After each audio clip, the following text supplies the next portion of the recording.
Assalamualaikum warahmatullahi ta'ala wa barakatuh, chère population de la commune de Gandon.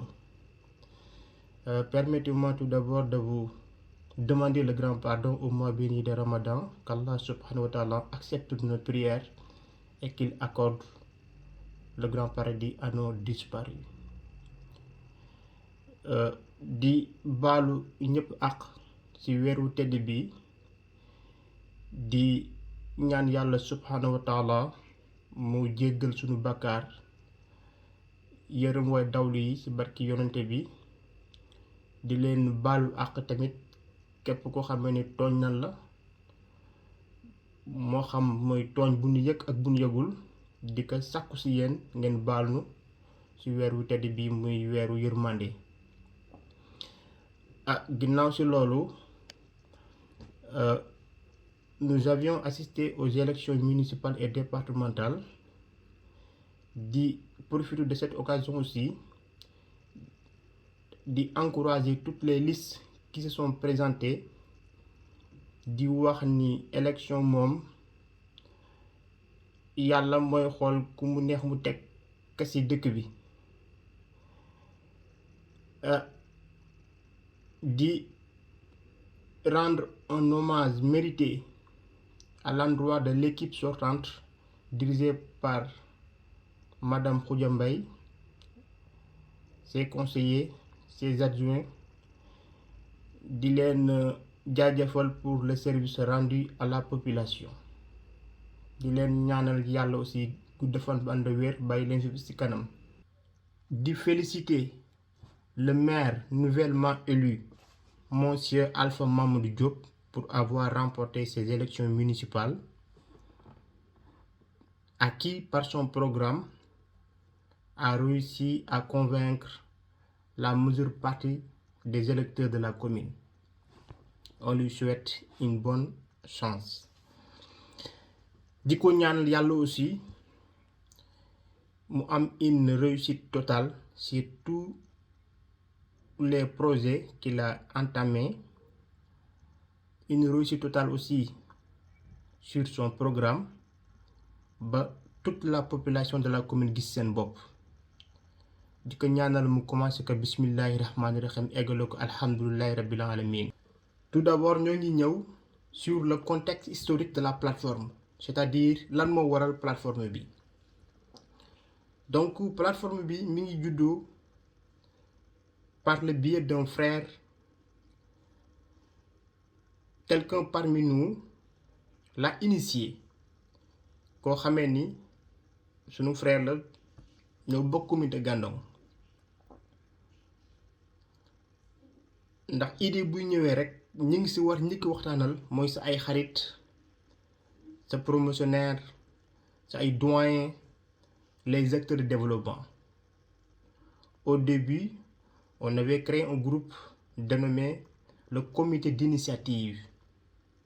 Daanaka diagnostic bi ñu def sur la commune de Gandon foofu nañ ko doon waxtaanee, mais à l'unanimité ñun ñëpp ñu am des points convergence ci biir diagnostic bi ñu def ci commune de Gandon dans son ensemble.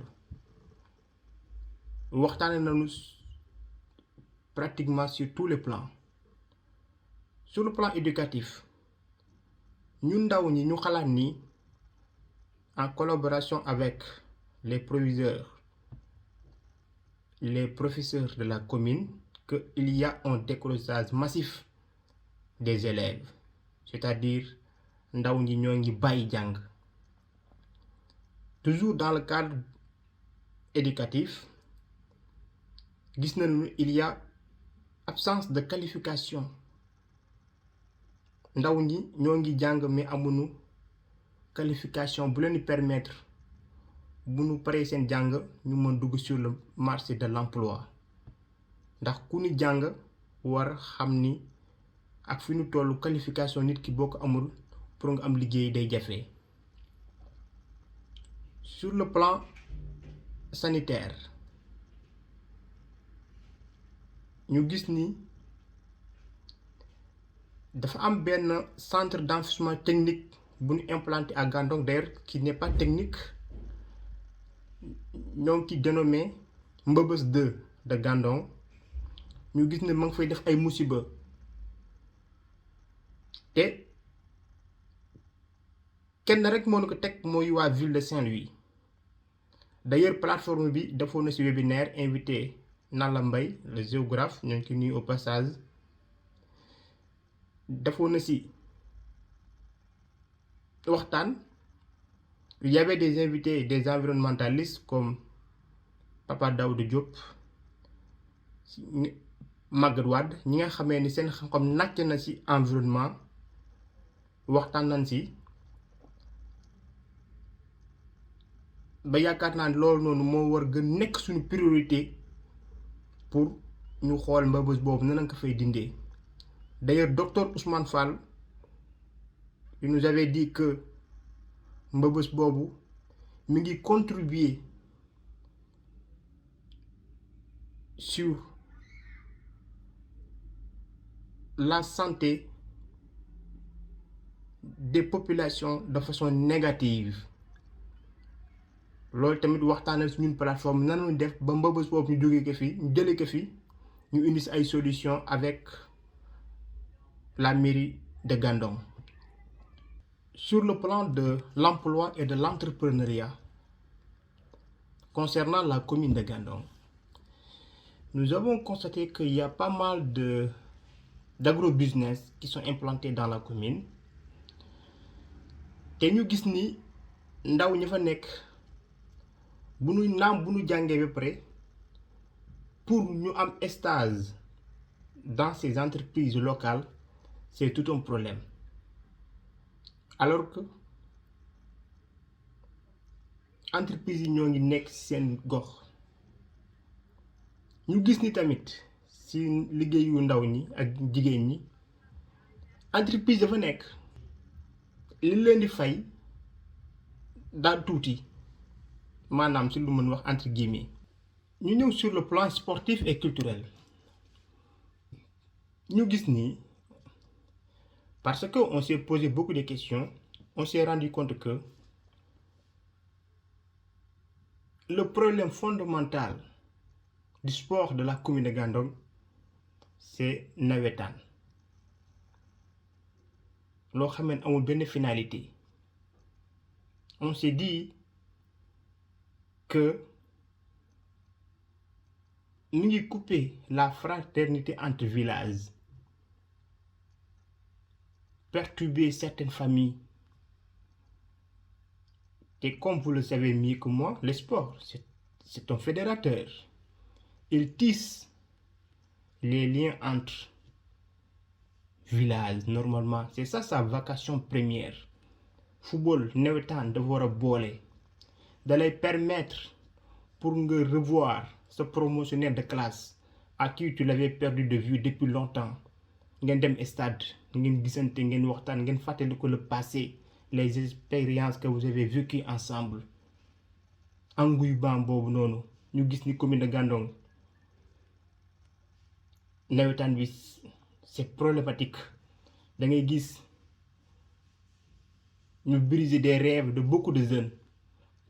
Pourtant on aurait pu avoir, on sait jamais, des Sadio Mané fu mu génnee nawetaan moo ko génnee. Et beaucoup de zoos locaux au Sénégal. nawetaan tax na quelques villages bokk yeneen villages duñu bokk. À quoi consiste cette séparation?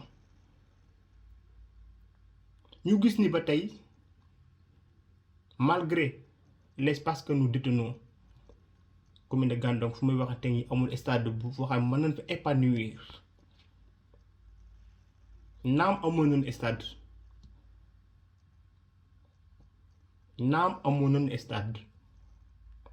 ñu gis ne aussi toujours dans le cadre du sport pour ñu football dañuy obliger mettre les personnes dans les cars muy guddi muy bëccëg xale yu ndaw yi jigéen ñi yóbbu leen ba ville de Saint-Louis ñu footballé fa. Pourtant pourquoi pas on ne peut pas organiser nos matchs dans la commune de Gandon malgré l'espace. que nous possédons. Donc il y a beaucoup de diagnostics def nañu ay jàngat su lu bëri bu ñu toppee xam naa ni day gudd. Donc tous ces constants réunis qui nous amènent à avoir un objectif général qui est contribuer activement au développement de la commune de Gandon. mooy lan suñu taxawaay en tant que jeune on doit être acteur. ñun lan mooy suñu taxawaay ci commune bi? C'est bien beau de critiquer, de jeter des fleurs, mais en tant que jeune lan mooy suñu taxawaay ci biir commune de Gandon? loolu moo tax ñu bëgg indi suñu xam-xam, indi suñu expertise, indi suñu expérience, ñi nga xamee ne ñoo nganga kuréel bi ñu ñëw taxawaay liggéey ngir commune de Gandon jëm kanam. Mais ci biir objectif général boobu am na ay mission spécifique ñu naan ko objectif spécifique li nga xamee ni loolu noonu lu mu metti en wolof ñun daan ko def bëgg nañ ko def dans les jours à venir. mooy lan bi ci njëkk mooy rassembler les ressources humaines de la commune de Gandon autour de cette plateforme. mooy képp ko nga xamee ni am nga xam-xam n'importe quel domaine d'activité, que ce soit les étudiants, les professionnels, les cadres, les doctorants, les docteurs, les femmes, bàyyiwuñu kenn, les mécaniciens, les maçons, tout extra ñu ñëw bokk ci kuréel bi ñu boole suñu xam-xam pour liggéey dem comme ndax commune de Gandon dem ci kanam. beneen bi mooy on va accompagner la mise en œuvre de la politique générale de la commune de Gandon. mooy lan daanu ñëw accompagner programme bi nga xamee ni monsieur le maire mi ngi ciy entamé bu ñu si amee suñu xalaat jàpp ci liggéey bi ndax Gandon jëm ci kanam. beneen bi mooy on va mener un contrôle citoyen de veille et d'alerte sur toutes les ressources de la commune. moo nag daanu taxawaayu contrôleur. naam daanu ànd ak liggéey ci biir commune ci ñi ngànk commune bi, mais nag suñu gisee loo xamee ni warul ak yoon daanu veiller ci ressources yi, daanu alerter, daanu bind, daanu wax ci kàttanu yàlla. beneen bi mooy daanu promouvoir la formation et la qualification des jeunes et des femmes, mener des actions sur le plan éducatif, sur le plan sanitaire, sur le plan environnemental, sur le plan social, ba secteur bu nekk gis seen bopp ci kuréel bi di teg. Travaille aussi avec les comités locaux de développement, c'est-à-dire villages yi. Ça c'est une bonne initiative. village yi nekk commune de Gandon pratiquement autant que je sache am na ay comité, am na ay CLD ñu tudd ko comité locaux de développement, ñoo ngi jàppale seen askan te liggéey bi ñoo ngi koy rafetlu ak association yi, les clubs de football, les artistes, tous ceux qui œuvrent pour le développement de la commune de Gandon. Aussi bëgg nañu chaque année ñu jébbal un rapport à l'endroit de la mairie de Gandon pour des recommandations et des suggestions pour que ñun ñëpp ñu ànd en parfaite collaboration mairie de Gandon pour li ñu bëgg suñu commune ak suñu askan ñu am ko loolu. salaamaaleykum commune de Gandon te damaa ñëw pour ñu waxtaan ci benn kuréel maanaam plateforme bu tudd plateforme pour le développement et la défense des intérêts de la commune de Gandon. maanaam kuréel bu nga xam ci kat te dox ci développement ak teetu lépp bu nga xam ci commune de Gandon moo ko moom te ñëpp bokk ko. et plateforme bi taxaw na depuis janvier 2021 et di rappeler kat plateforme bi c'est totalement apolitique, maanaam defuñu politique benn yoon, jàppaloonu kenn, àndoon kenn, aussi xeexoonu kenn. et plateforme bi lépp li ko tax jóg mooy développement bu commune de Gandon. et pour plateforme bi kat man liggéey ñun ñuy def mooy boole képp kuy nit ku nekk ci commune de Gandon depuis dans toutes les 56 villages. et pour cela bu leen boolee ba pare dinañ mën toog di waxtaan di échanger et si waxtaan yooyu noonu kat jàpp na ni xalaat dañ si génn yoo xam si kat yéen ko mën doxal pour jàppale suñu commune d'abord sur l'éducation maanaam jàngu ndaw ñi wér-gu-yaram maanaam santé culture maanaam caada religieux diine gi sport yooyu yëpp daal si loolu la ñu bëgg a dox incha allah pour que ñu mën jëm kanam te maintenant on va travailler en concordance avec l'équipe municipale dirigée à sa tête par le maire maanaam dañuy liggéey d'abord ak mairie bi parce que kat ñoom fi yàlla teg ñoom ñoo war a mën développer commune de Gandon kon lu ñu mën def ñoom ñoo siy àndal et tim ñoom lu ñu teg ñu danañ si ànd bu dee lu jëmul commune bi kanam la mais aussi dinañ liggéey ak bépp association bépp autorité religieuse culturelle ou bien sportif képp ku ne si commune bi kat amal njëriñ commune bi dinañ woo liggéey ak yow te ku ñu gis muy def lu baax dinañ ñëw jàppale la. ñaan wax ne aussi plateforme bi ñun dañuy waajal assemblée générale maanaam dañu bëgg a fal bureau am na bureau bu fi nekkoon de façon provisoire doon def activité cette fois ci nag dañu bëgg a def benn bureau bu nga xam si kat day organisé wu ñuy woo nag beaucoup jeune muy étudiant muy ouvrier ak foo mënti doon muy enseignant parce que déjà ñi fi nekk am na corps yëpp on a des enseignants des étudiants des ouvriers des chauffeurs tout ça maintenant dañuy woo ñëpp ñu ñëw bokk assemblée générale bi incha allah rabbi lendemain Korité la ñu leen di woo ngeen ñëw participer kat def bokk si ñi defar commune de Gandon liggéey ak ñi fi nekk et bokk suñu am si kat ñoom ñooy poser les initiatives. tey nag dañ ñëw pour woote si li nga xamante ne mooy la plateforme de développement et de la défense des intérêts de la commune de Gandon ñu bëgg a def li nga xamante ne mooy assemblée générale le lendemain de la Korité à 16h fee sa Gandon.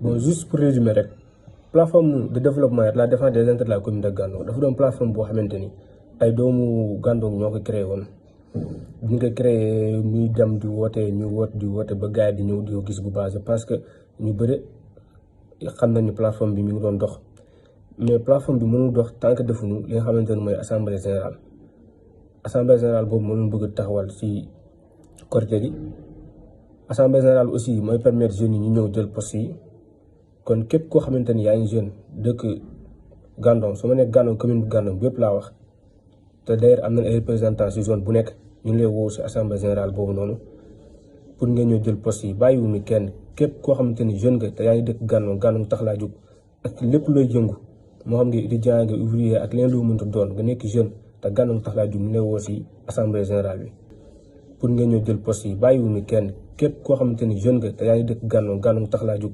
ak lépp looy yëngu moo xam nga étudiant nga ouvrier ak leen lu mënta doon nga nekk jeune te Gandon tax laa jóg ñu lay woo ci assemblée générale bi.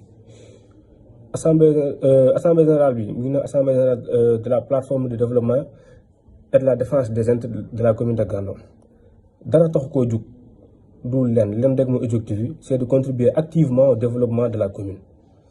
Et qui parle de développement je pense que fi ñu toll nii suñu réew doo bàyyi jeune donc képp koo xamante ni yaa ngi dëkk Gandon nekk jeune affaire bi sa affaire la affaire bi sa mbir la kon donc ñu leen woo ngeen ñëw jël poste yi si assemblée générale boobu noonu su ko defee ñu mën continuer suñu activité te su ma nee continuer suñu activité am na activité yoo xam te ne plateforme commencé woon na ko def ak defoon nañu fi ay visioconférence am ay thèmes yu am solo yu ñu doon waxtaan te thèmes yooyu ñu doon permettre képp koo xamante ni yaa ngi dëkk Gandon ak foo mënti nekk nga participer si mosoon nañ si invité sax monsieur le maire sortant am si thèmes yu bëri yu ñu doon waxtaan.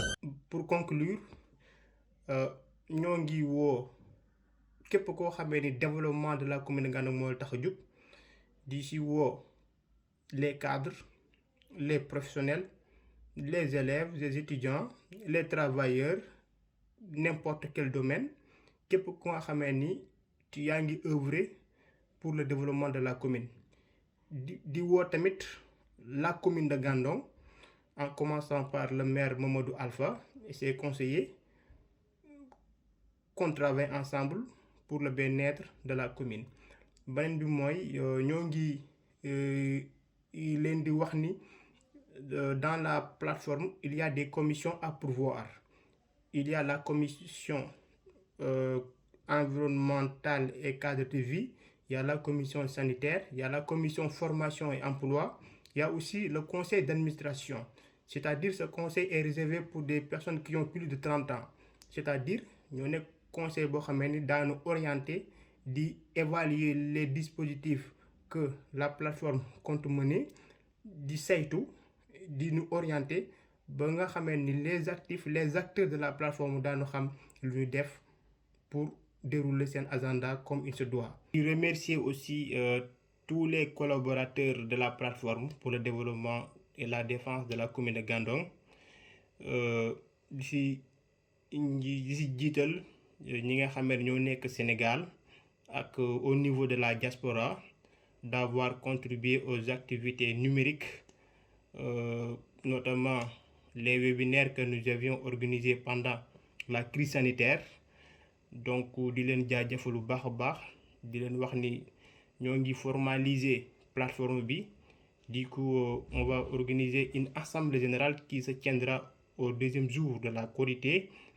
Moi, nous terminer sans pour autant remercier Mass Media, di ko encourager, di ko souhaiter une bonne continuation pour le travail médiatique qu'il est en train d'effectuer au niveau de la commune. Di ko ñaanal yàlla chaîne bi yàlla nekk chaîne nationale, pourquoi pas internationale. Di nuyu ñëpp di leen ziara. Bu fekkee wax ji am na ñu mu déranger ñoo ngi jéggu lu baax a baax xam ni x moo doon wax.